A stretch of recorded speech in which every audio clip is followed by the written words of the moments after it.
नौशरो फिरोज मावा के खबर ॾींदा हलूं। डिस्ट्रिक्ट के रिपोर्टर मोहम्मद हसन सूमरो जी रिपोर्ट मुताबिक़ ठारू शाह में 1.5 हफ़्तो अॻु मुबैना तौर सेबको अमलदारनि जे तशद्दुद में फ़ौत थियल सिहत खाते जो मुलाज़िम ज़ियाउद्दीन मेमण जा क़ातिल गिरफ़्तार न थियण ख़िलाफ़ अज़ीज़नि ऐं रहवासियुनि जो प्रेस क्लब आॾो एहतजाज नारेबाज़ी कई वई।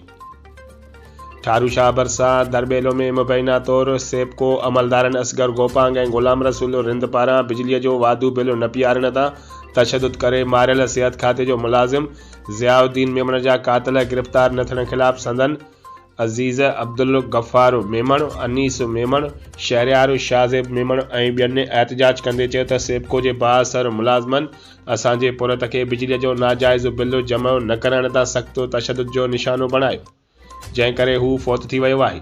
अहिड़ो केस ठारू शाह थाणे ते दाख़िल करायो आहे, लेकिन पुलिस बाअसर सेबको मुलाज़िमनि जी वांगारू बणियल आहे।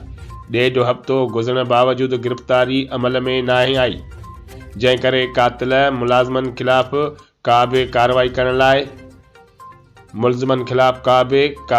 करण लाइ तयारु नाहे।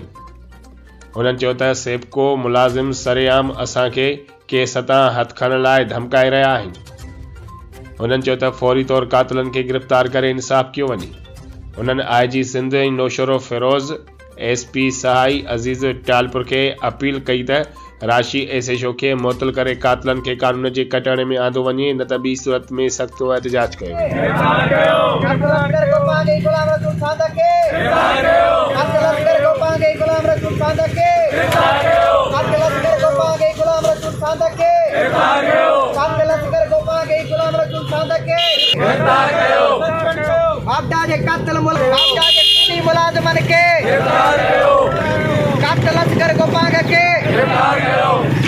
कातिल गुलाम रसूल सादक के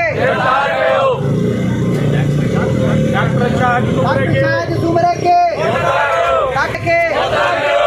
शाहिद जुमरे के डॉक्टर शाहिद जुमरे के